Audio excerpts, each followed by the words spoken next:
We can think about organizational structure as a formal device for explaining to people, here's exactly what you should do, here's the scope of your activities, here's who you can talk to, here's how much autonomy you have. Organization culture shares many of those same beliefs, except in a more informal way. So on one hand, we have structure as being a formal control device, and the other, culture, as an informal control device. Here's a picture of Ben & Jerry's ice cream. I'm sure many of you, or all of you, are familiar with Ben & Jerry's ice cream. It has a very strong social mission, so people think of it as a strong culture company. They give away money.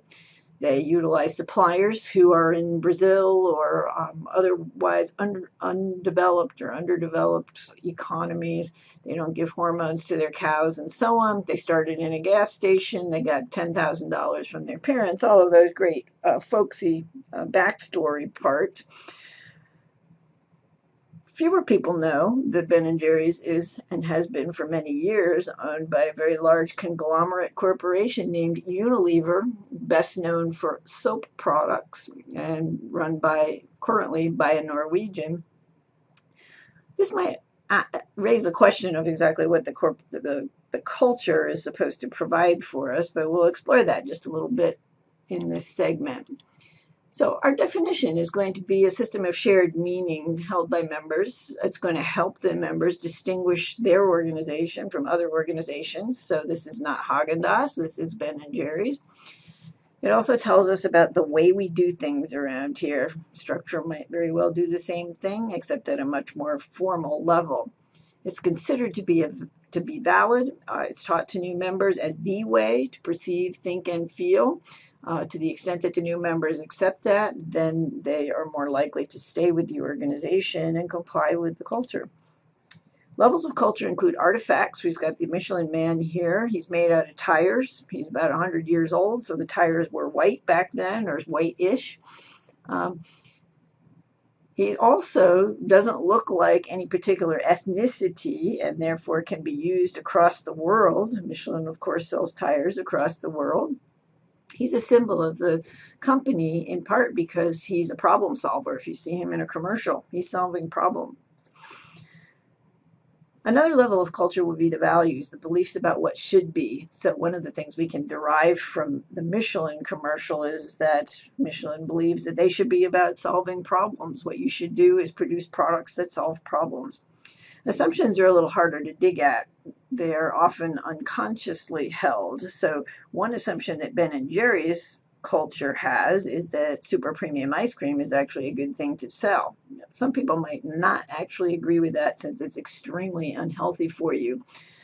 However, that's an assumption that people who work for Ben & Jerry's and buy into the culture are going to make. What functions does the culture serve? Well, first of all, people can identify with it. If it distinguishes the organization from other similar organizations, it's much easier to identify with that company. So Ben & Jerry's is easy to identify compared to thinking about belonging to Haagen-Dazs or some of the other ice cream companies that are out there. Individual identity can actually be strengthened by this because if a person feels that they're part of a bigger initiative, then that makes them feel better about themselves, increases their self-esteem. Again, distinguishes themselves from other organizations, and it helps make sense of the organization and what it does. So if we use culture to interpret events, to perceive what's going on, it's going to reduce uncertainty for us. It's going to make everything a little bit easier. So if I work for Ben & Jerry's and I see that we have to charge more for our ice cream, and I'm thinking, gee, is that a socially responsible thing to do? One of the things I can quickly say is, well, we have to charge more because we don't put hormones in our cow feed, and we are buying from places where nobody else will buy from so that they will get some money and they can become self-sufficient. So I can use these principles to explain what's going on around me. as long as the culture remains fairly stable, the organization doesn't seem to change very much. And that's something that helps people reduce their feelings of threat or uncertainty. So to the extent that Ben & Jerry's looks just like it seems to look just like it did before it was sold to Unilever, well, that's a good thing to people that like the brand or work for the company. To the extent that it changes, it creates threat. So a good example of that would be IBM, in that IBM used to be a strong employee-oriented company focused on mainframes. And when in the 1990s, when that had clearly become no longer sustainable, they changed many things about who they were, including selling all of their personal computer manufacturing to Lenovo, a Chinese brand. So this is going to the extent that culture can stay stable, it's going to aid in predictability. I'm going to be able to figure out what people within the organization are going to do. So again, with IBM back in the old days, one of the things that would have been very clear is that you would not be fired, that you would be somewhat protected, that you had a very high status position as working for IBM, and you were certainly hoping that none of that was going to change.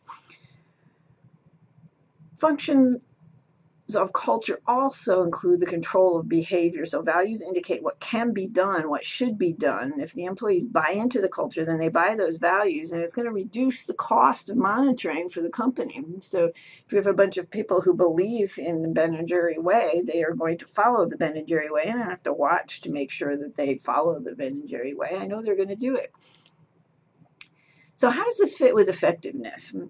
There's three different perspectives: the strong culture perspective, the fit perspective, and the adaptive perspective. We'll look at each one of those. The strong culture tends to produce very unified action. We can think about IBM again. Very unified action in terms of protecting employees, not laying people off, pursuing a unified theme. As you can see from my picture of the lemmings, I don't know if anybody can see, one of the last lemmings actually is wearing an inner tube. So he's a rogue lemming, but it's very clear that if the company is going in the wrong direction, this is not going to be a positive thing. If the company is going in the right direction, it's going to make the company very strong.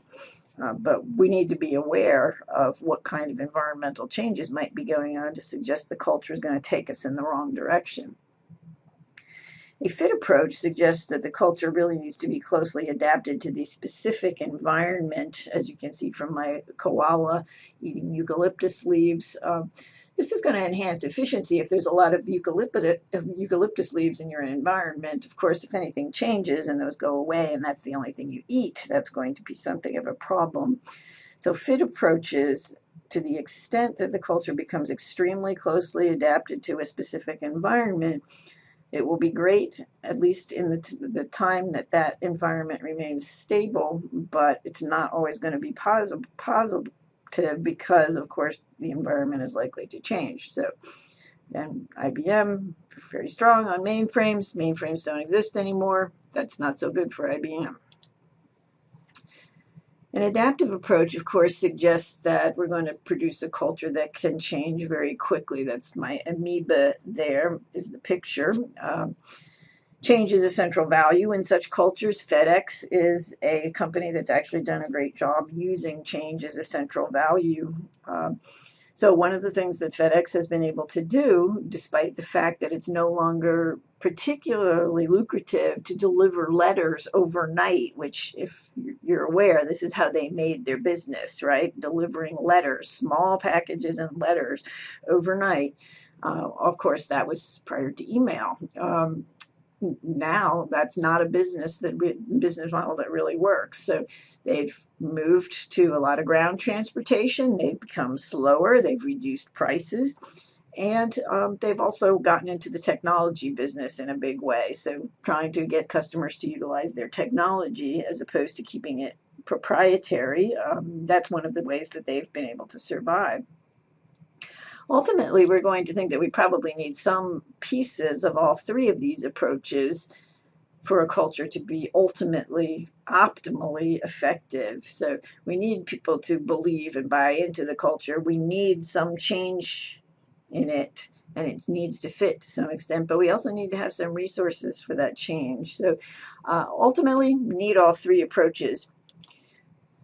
Some summary points. Culture really should be deliberately planned. It has a great appeal to both customers and potential employees.